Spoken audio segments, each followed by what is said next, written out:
the luckiest elected leader of the Michigan Regional Council at Carpenters and Millwrights. And I want to start this morning by saying thank you. I truly appreciate that honor because I get to represent the hardest working men and women across our state and the most skilled in the industry.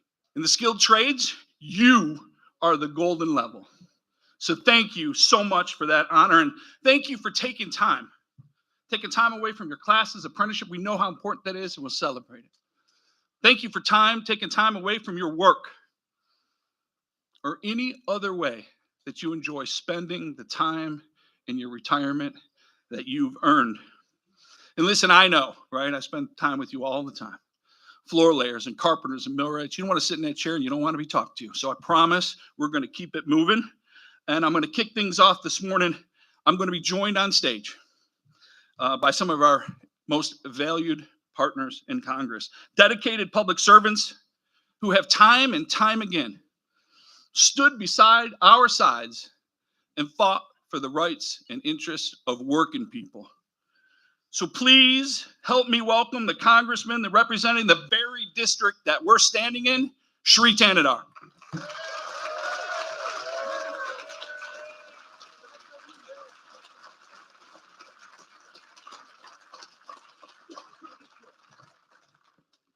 Good morning. What a beautiful center. This is the best training center in the state of Michigan, and perhaps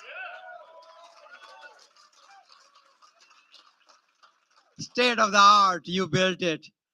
And I am excited. I'm excited to welcome, join my congressional colleagues to welcome the hardest working labor secretary, Sue.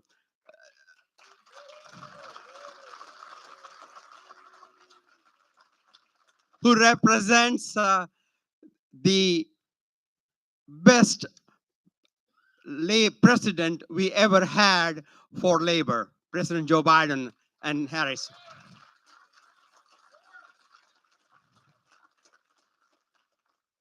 So welcome to my district. I'm so proud to represent Detroit and Wayne County in the United States Congress.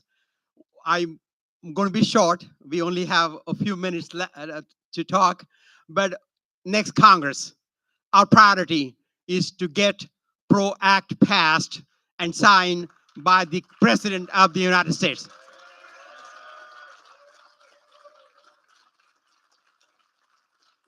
Thank you for all you do. Thank you. Unions put Michigan on the map. Thank you for what you do, and we have your back.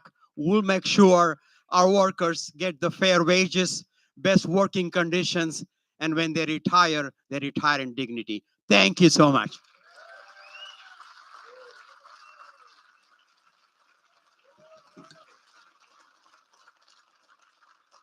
I hope today you hear their commitment, but I promise you, you're going to see it. So can you help me welcome our good friend, Congresswoman Haley Stevens?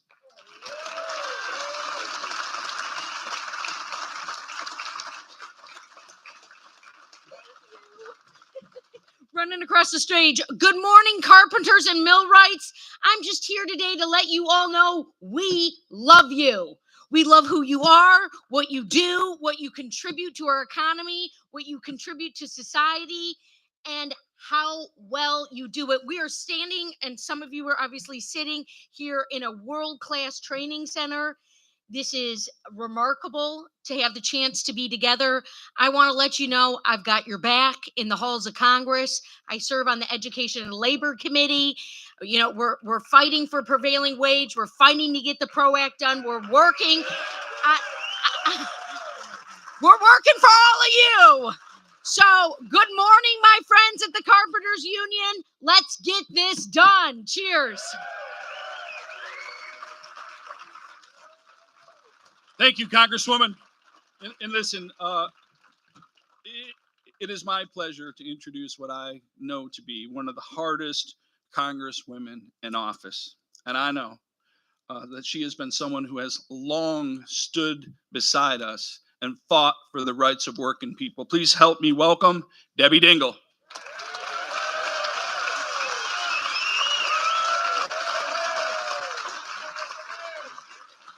Morning, everybody. I have the Anna Wintour look only because I had eye surgery this week, but it didn't stop me. I left the hospital and was at I'm maybe not supposed to say this, but I am anyway, at a fundraiser for Carl Malenga 2 hours later because elections have consequences. And I want to thank you all for having me and how great it is to be able to welcome Acting Secretary Sue, who represents the most pro-labor administration in our lifetimes. Remember that. And it's great. She's never been here before, so she has not witnessed this state-of-the-art facility. And I'm so glad she's meeting my brothers and sisters at the Carpenters. You are some of the most skilled, passionate, and talented workers in this country. Yeah. Millwrights strong. You're people that know the value of a hard day's work and people who know the value of giving back to your communities. And I want to say this, your organizing work results in strong, united, and an effective voice for the good of all workers. Every worker in America is better off thanks to you. And because of you, the last 4 years, this administration has been fighting for you. We've gotten close to the PRO Act. We're going to get the PRO Act next January when we make sure we all fight for it. Remember that. This administration knows that when workers are better off, our entire country is made stronger. So I am so happy that Julie Sue is here, and think of all the things that are better for you because of what has been done in the last 4 years. My brothers and sisters, I love the Carpenters. You know, I've been there since Mike Jackson days. I always love being here. Thank you. How about a round of applause for our members of Congress that got this done? Thank you.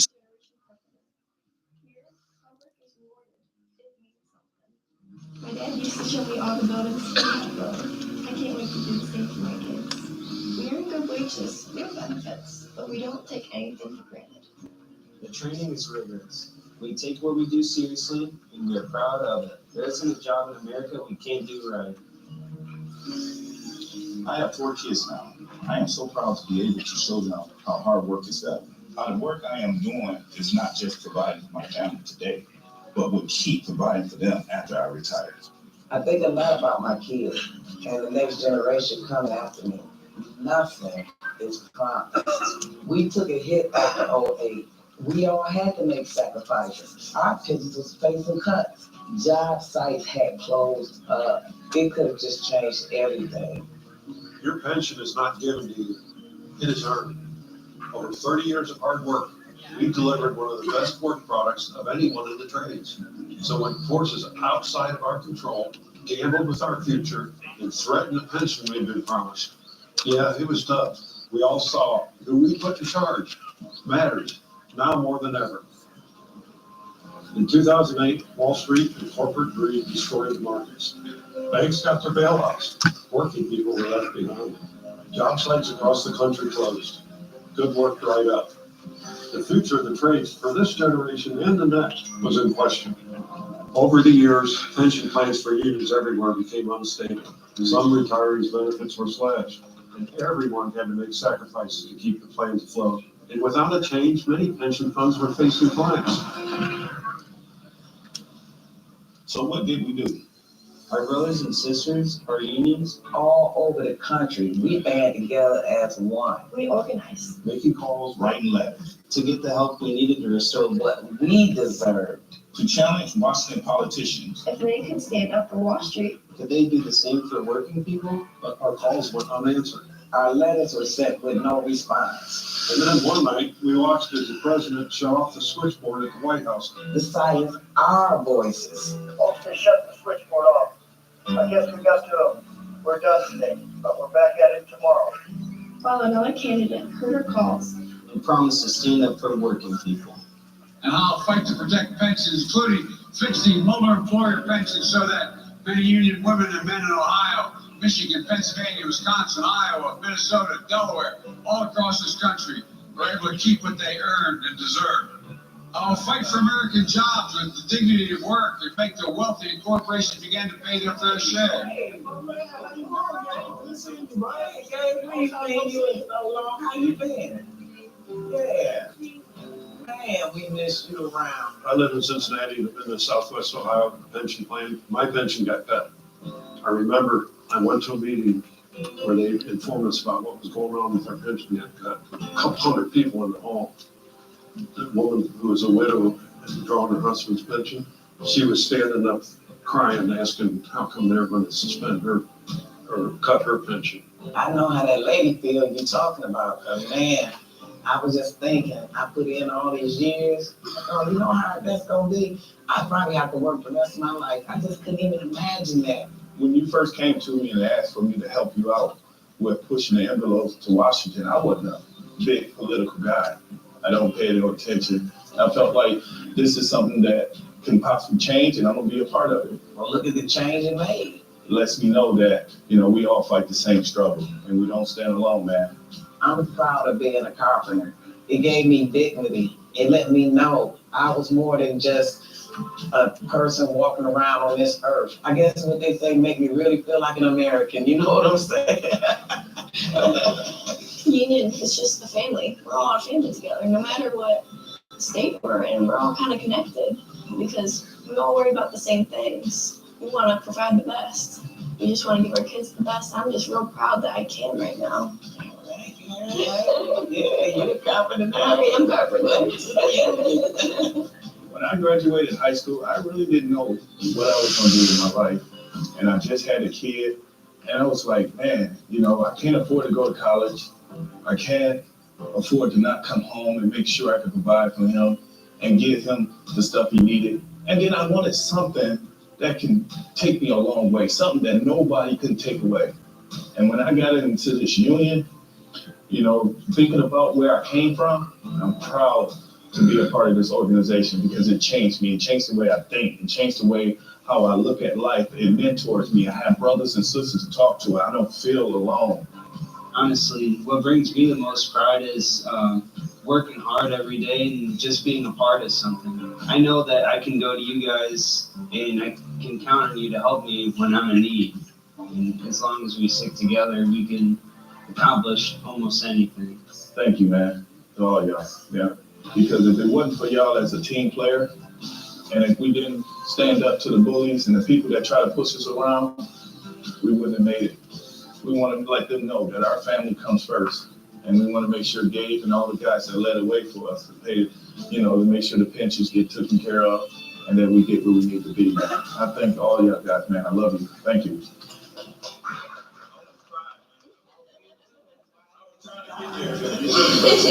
Yeah, I was getting there. I was like, I got to slow down because I'm about to cry.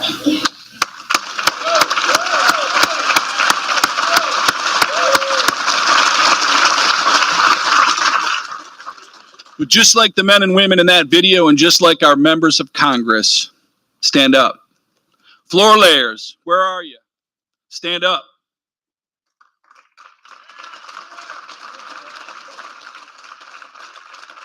Where's my Millwrights? Stand up. Where's my Carpenters? Stand up. Where are my brothers and sisters who take pride in what they do and in their work and have earned everything they've got? Stand up.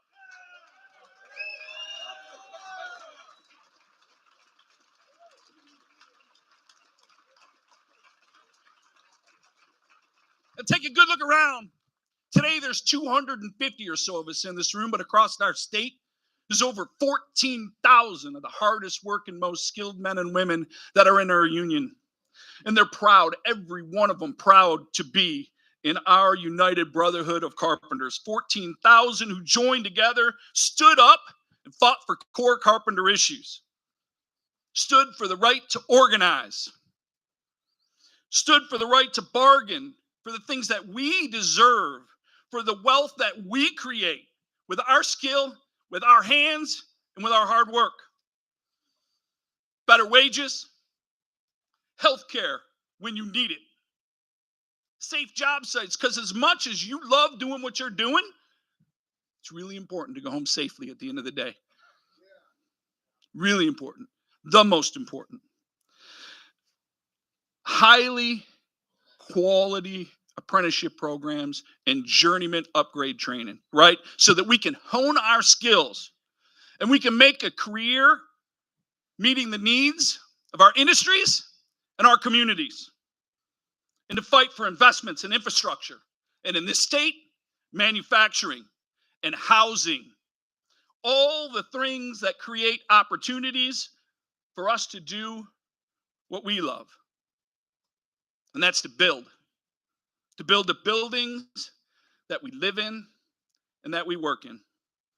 The arenas and the stadiums that made Detroit roar just last week with pride.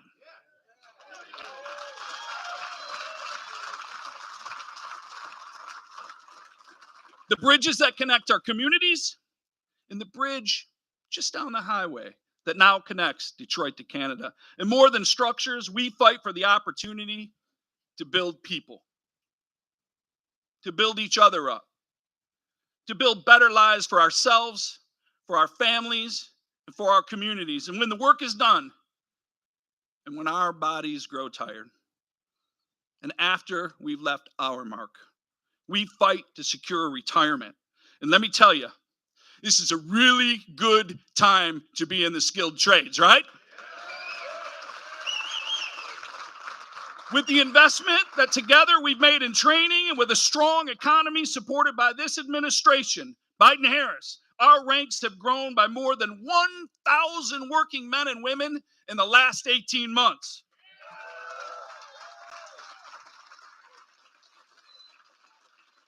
Brothers and sisters, we're just getting started. But as we start this next chapter, let's do it together and let's do it as a union. I said, let's do it as a union. All right, I got some acknowledgments to begin with. We have some very special guests. A brother Carpenter, the UBC's own hardest working man in Congress and in Washington for pension reform, Chris Hines.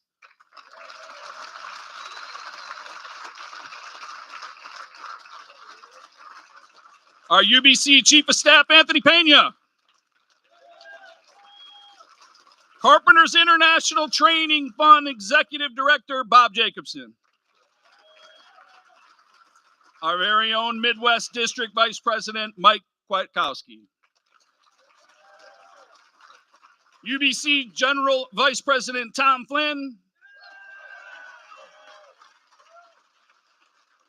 And of course, the man who transformed the UBC, had the vision to invest in training across our country, including here, the strongest leader in labor today, and why our union has become the gold standard in the labor movement. The President of the United States has said about your General President that he does what he says, he doesn't back down, and he always seems to know exactly what to do. Your UBC General President, Doug McCarron.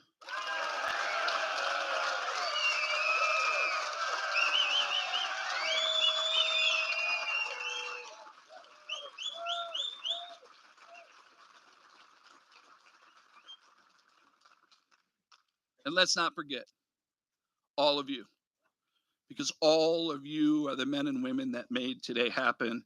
And that is why each and every one of us is on this stage today. We have one more special guest, and to introduce her, please help me welcome 687 brother Bob Halady, a proud 687 retiree, to introduce our Secretary of Labor. Bob, floor is yours.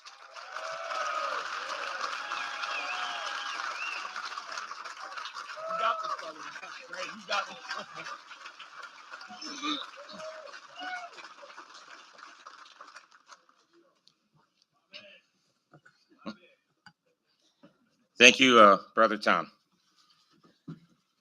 This wasn't where I thought I'd be today. I'm a carpenter.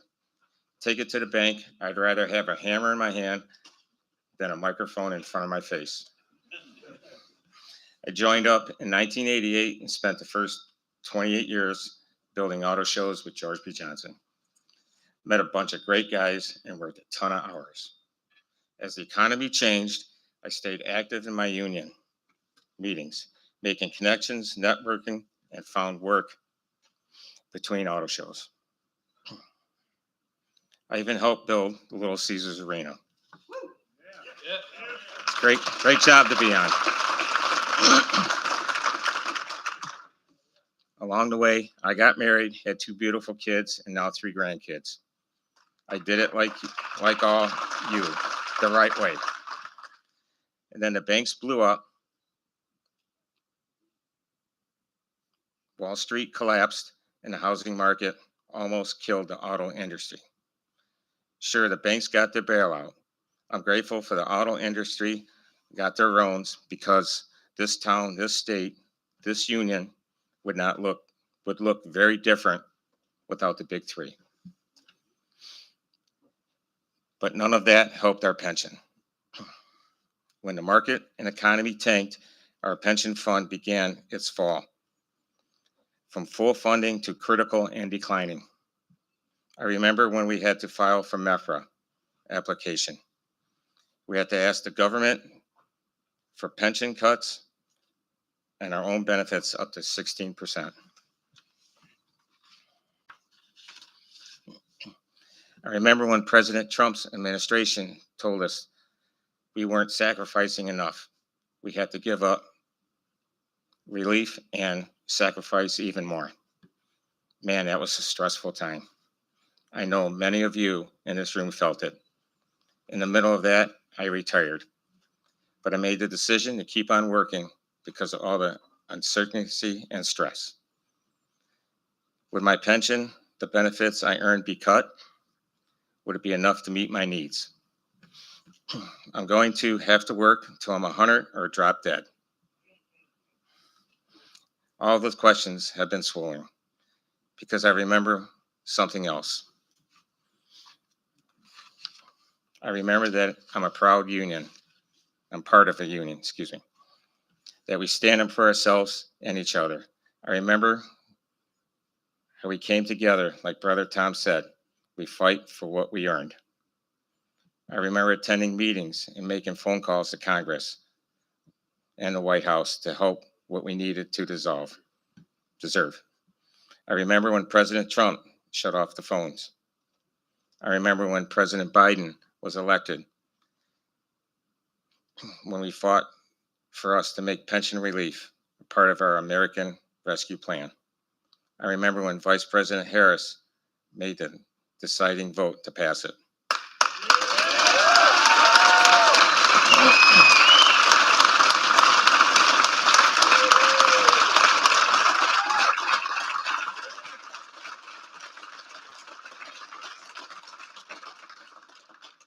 I remember when we trashed our MECRA application to cut benefits and applied for special financial assistance. And that's why I'm very proud to introduce a woman who is a friend of the labor movement. She's been our ally and gladiator in Washington to fight for us. She's our acting Secretary of Labor and the most pro-work, pro-union presidential administration in history. Acting Secretary Sue has decided her department to use the full power to protect and empower workers like us. But today I want to introduce her as our sister, Julie Sue.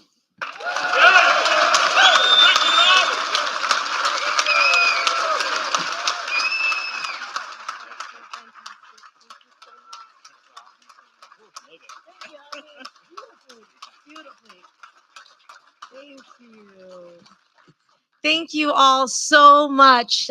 Thank you, Bob, for that kind introduction and also for sharing your story.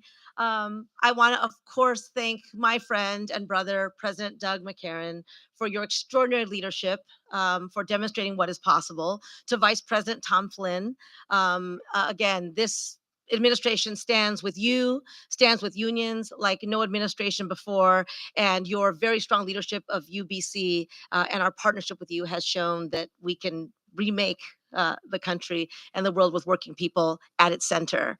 I also want to acknowledge our friends in Congress who are here. Of course, legislation is not possible without their work. So we are in Representative Thanedir's district. My friends, Congresswoman Stevens and Congresswoman Dingell, have joined us here today because they are also fighting every single day for a world in which workers come first, and the workers of Michigan come first. And to you, Tom, for hosting, for the tour, for showing off. You got a lot to show off here, and I'm really glad to be here with you and to see the pride that you exude and the pride of all of your members in this beautiful space. Thank you very much for having me and letting us have this event here today. So, sisters and brothers, UBC, it's really a privilege to stand with you here.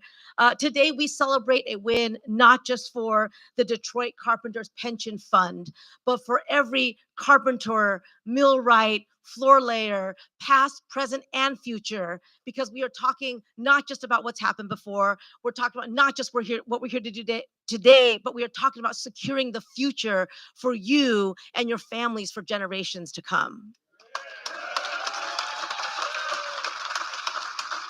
And has already been said, there is no more skilled group of people in this country to build our cities, to build our nation than what you all are doing here. And I come to salute you and congratulate you and thank you for all that you do with your hands and with your bodies. So, as has already been said, just a few years ago, this fund, your fund, was in trouble. It was projected to run out of money. And that meant that retirees would have to take a 70% cut on your pensions. Right, no way, that's what we said. Hardworking retirees who were expecting $2,000 in their pensions were looking at getting just $600. Yeah, that kind of cut means that you would just get a fraction of the benefits that you had earned. And honestly, some of you are still young. But one of the things about having a good union job is the promise that when you retire after a lifetime of work, you are going to be retiring with dignity and with security. And has also already been said, your pension is not a gift to you. You earned it. You earned every single penny of it. You worked for it. So let me just be clear about what happened. In 2008, it wasn't some act of God or some natural disaster that helped propel the problems in your pension fund. There was a economic collapse driven in large part because of Wall Street's corporate greed. And that hollowed out the financial markets. And that meant that multi-employer pension funds like yours, but not only yours, were particularly hard hit. And you heard this already too. People said, well, let's help out the banks because the banks are too big to fail. Working people, you got a letter in the mail that told you how much your pensions were about to be slashed. Some of you are nodding because you remember when that happened, right? And it wasn't just numbers, right? This is about the dignity that you earn from a lifetime of your work. And let's talk for a moment about what a pension means. A pension means that you get to stop working at some reasonable point. Put away your tools, put away your work shoes, let your aching back, your aching knees rest a little bit, right? Where you get to go to bed without setting an alarm. And where the hardest decision that you have to make is, what are you going to do that day? You're going to play some golf? You're going to go spoil your grandkids? You're going to go have lunch with a friend? Or do nothing at all? That's what it means to have a good pension. You get to decide that. You earned it. And to have that taken away, it wasn't just a problem, it was unthinkable. But here's where the real story begins. You didn't just stand by. You, along with unions across this country, fought back. You said that we're going to make calls, we're going to write letters. Bob did that. How many of you did that? made those calls, wrote to Congress. So you know about this. And you didn't just wait for help to come. You said, we're going to demand it because we deserve it. And organizing matters. And so do elections. So in 2021, thanks to your determination, thanks to your hard work, thanks to your leadership, and thanks to President Biden and Vice President Harris, President Biden signed the Butch-Lewis Act.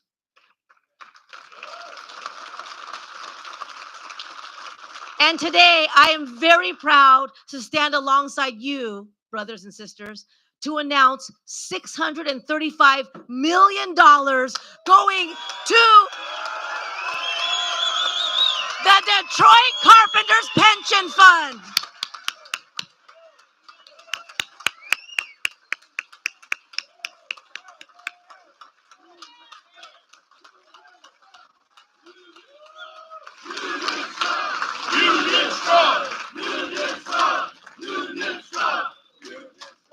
$635 million. That's more than just a lifeline for retirees. It's also a victory for fairness, for dignity, and for every worker who puts in a lifetime of work. Now you can retire knowing that the benefits that you earned are going to be there when you retire. And today does not just happen by accident. It happened because you organized, because you have a union, because you spoke up, because you have leadership, and because members acted. That's the strength of a union, right? You all know that. And you said enough of economic policies that have left working people behind, that have let working people down, that have benefited the corporate class over the working class for far too long. And I come here to let you know that the Biden-Harris administration has your back. So I am proud to be part of the most pro-worker, pro-union administration this country has ever seen. You've heard your president, you've heard the vice president say that that's what we do, right? And for us, it's not just a slogan, it's a promise. And it's a promise that we are keeping every single day. So let me tell you what I mean by that. First, we say union loudly and proudly. And we say unions make America strong because it's true. Now, you all know this. There's lots of United States presidents, heck, even labor secretaries, who never talked about unions, right? Or when they talked about unions, they said that unions were somehow bad for our economy, that worker organizing was somehow a threat. The last administration, we've already heard some stuff about this, when Donald Trump was president, not only did nothing to save your pensions, they crushed worker organizing and said that when workers organize, they should just be fired. You know what we say to that? Not on our watch. All that organizing you did when the last guy was in the White House, all those letters that went unanswered, that switchboard that was shut down, think about that. That's the White House saying we don't want to hear from working men and women in this country anymore because you got something to say that they didn't like. That's not how it works. That's not our democracy. That's not what this country stands for. And in the last administration, unions did not have a seat at the table. And sisters and brothers, you know this. When you're not at the table, you are often on the menu. And we said, not on our watch. In this administration, not only are unions at the table, you are helping to set the agenda. And let me tell you what else that means. I mean, you guys are showing it every single day. But it means that we believe in collective bargaining. We believe that workers should have a real voice on the job. And I've been at the table for a lot of the big negotiations of the last couple of years. And a lot of times, corporations have said, we can't do that wage increase that workers want. We can't pay that much. It's too far above the market wage. Above market wage. You guys have heard that before, right? My answer to that is, instead of telling working people that their demands are too high, maybe it's time we question why the market wage is so low.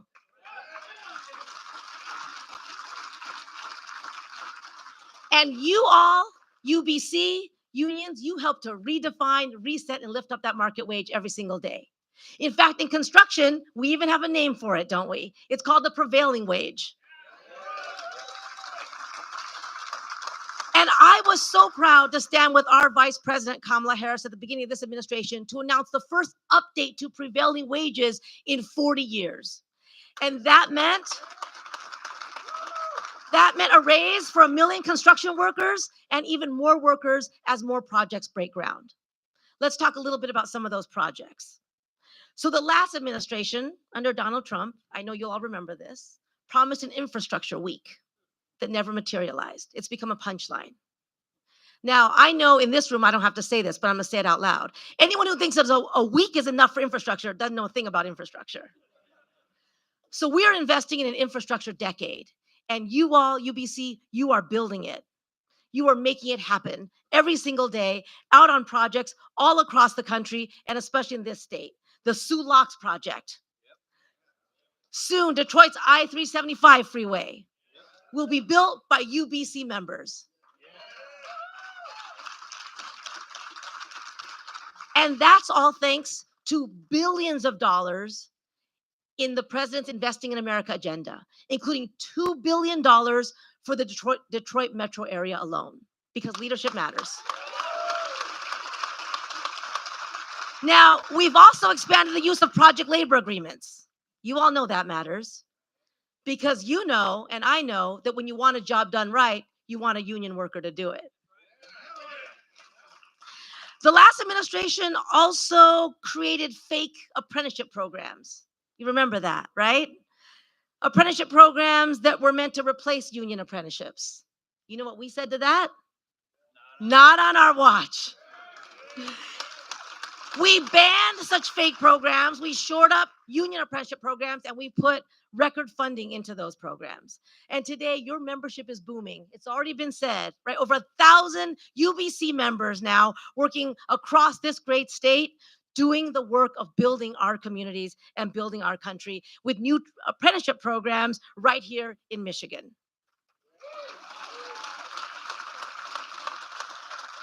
We also believe that the promise of a good union job should be available to everyone.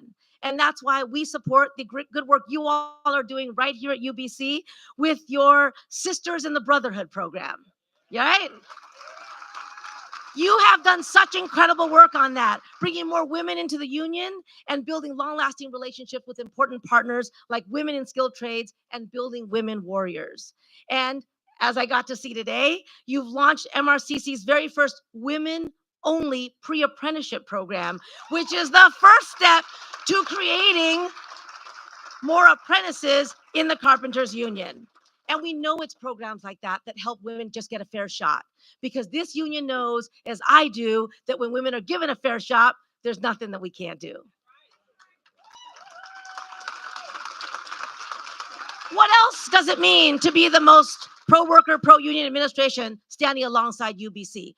Well, it means that we care about healthcare, and we care about access to healthcare, including mental health care, because mental health is health. And we've been fighting to ensure that your insurance plans cover mental health services as well, because that's important and you should have that.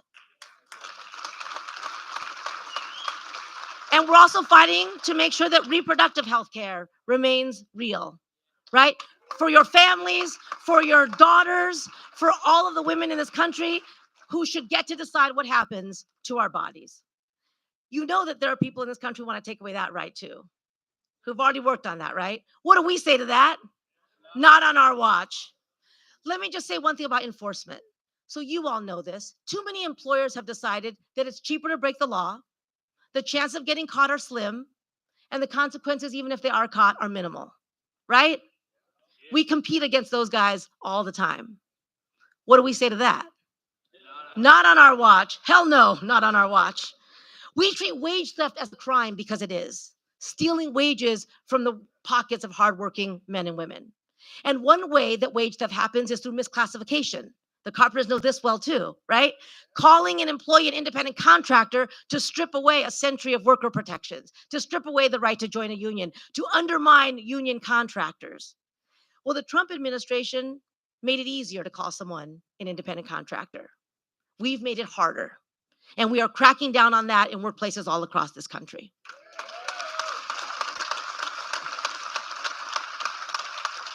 And And the Trump administration also cut investigators at DOL, those boots on the ground that go on to work sites and investigate to make sure that wage theft isn't happening, to make sure that health and safety laws that unions fought hard for are actually enforced. We have been slapping employers who break the law with record penalties. And we will continue to do that because we know that if you don't enforce the law, they don't mean a whole lot, right?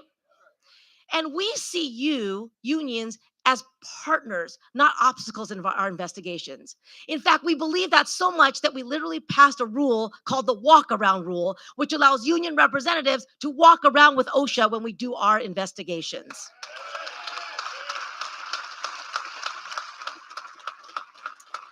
We have also proposed the first nationwide standard to protect workers from the hazards of heat. You all know about the hazards of heat.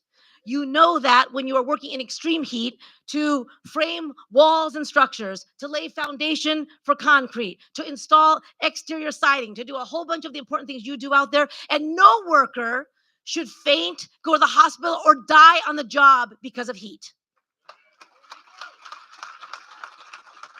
Or because of anything else, really, right? So, sisters and brothers, I could go on and on about what this administration has done because we are proud, the president, the vice president, and I, and unapologetic about being the most pro-worker, pro-union administration this country has ever seen, and to stand alongside union workers every single day. But it's not just about what we've done or what we will do. It's also about who we are and what we believe in, because we believe in the same things that you believe in. We believe in fairness. We believe in a just day's pay for a hard day's work, so every worker has security. We believe that every worker should come home healthy and safe at the end of the workday. We believe that every worker should have health benefits, so you can go to the doctor when you're sick and know that it's not going to break the bank. And we believe in retirement security and dignity in retirement. And we are so proud to announce today the pension funds that are going to make sure that 22,000 members and families of this union get the retirement security that you deserve.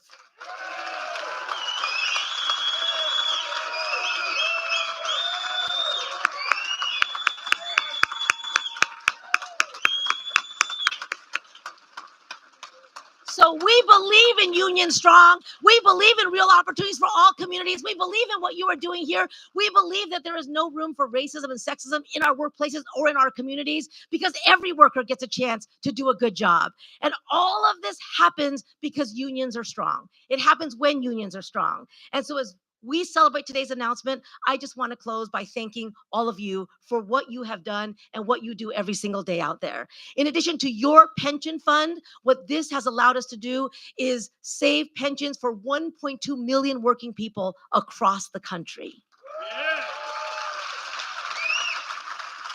This is the power of working people standing together. This is the power of a union, and we stand with you. There are forces in this country that would turn the tide back. That would turn the tide back on the strength of unions, that would turn the tide back on the power of worker organizing, and that would turn the tide back on retiring with dignity. What do we say to those forces? Not on our watch. Sisters and brothers, thank you so much. It's great to be here with you today.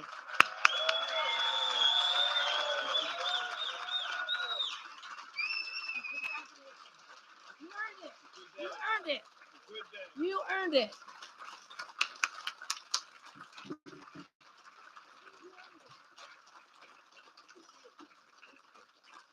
Thank you, Secretary Sue. God bless. Listen, I got a script and I'm going to stick to it as best I can, but she said some really important things. She talked about partnerships, she talked about negotiation, she talked about commitment, she talked about loyalty, she talked about what we deserve. Our contracting partners, our associations, our labor management team, and our trustees on our funds are our partners.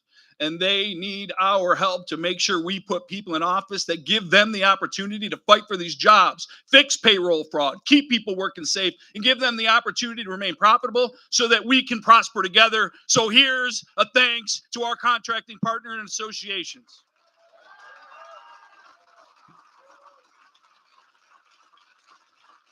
Because our negotiations don't happen on TV. They happen on the job sites in which you work every single day. And we'll keep earning those wages, and we'll keep earning the dignity of retirement and our benefits. That's our commitment, because that's our union. And we're what? We're what? That's right, we are. And we're going to have a teletown hall tonight at 6:30 p.m. so we can share this with the other 22,000 participants of our pension fund, what special financial assistance means in more detail. And we'll have time to take your questions. For now, I am so grateful for Secretary Sue being here with us today and sharing that announcement.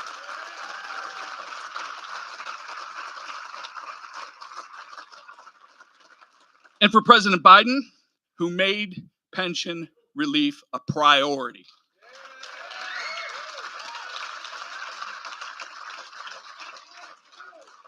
And for Vice President Harris, hopefully our future president, who cast the deciding vote on special financial assistance and made today possible.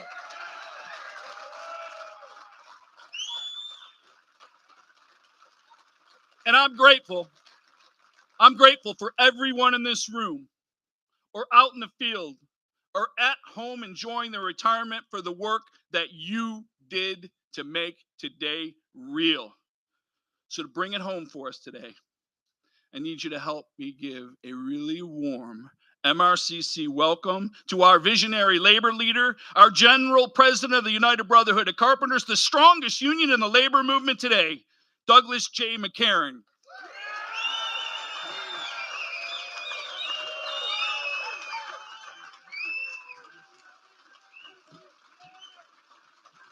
Thank you.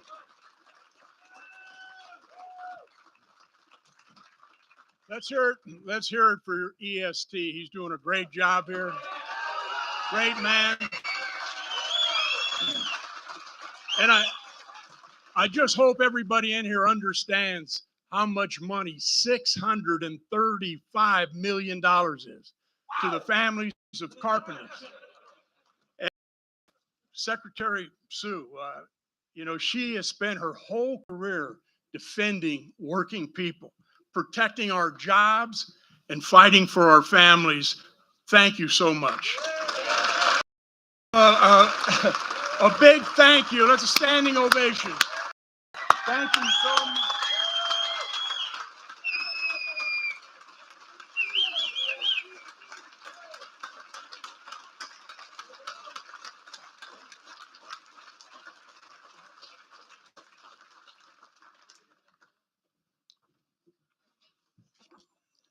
That's real leadership there, working for a great president of the United States. I mean, he's rivaling. I want to just make this real quick. I mean, in 2 years, with a 50-50 Senate and a 5 House majority in the House of Representatives, he did all this. An Infrastructure Act, CHIPS Act, you add that all up across the United States, those 3 acts across the United States, it's $1 billion of our work, carpenters' work. It's I just can't say enough of it.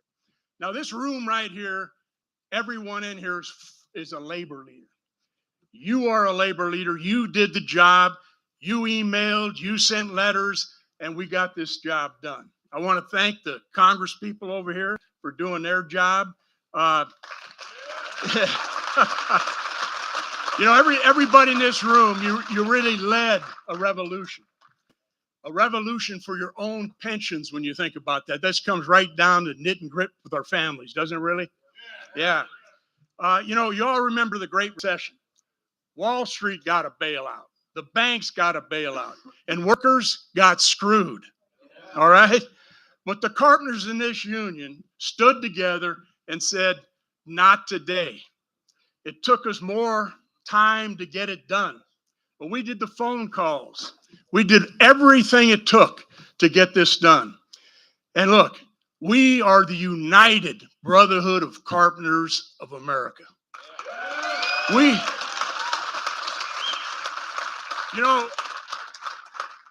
Joe Biden told me, he said, Doug, that wasn't a bailout.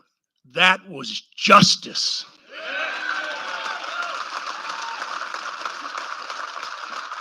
Now, this is a proud day for our union, a proud day for every labor leader in this room, or there's no question about it. And I want to thank Secretary Sue and thank all of the members in here, all of the labor leaders for the job you did, because we couldn't have got it done without you. And now we're going to have a rally after this. So I think after lunch, I want you to stick around because I've got a lot of things to say and I want to hear feedback. I want to take your questions. So with that, thank you very much.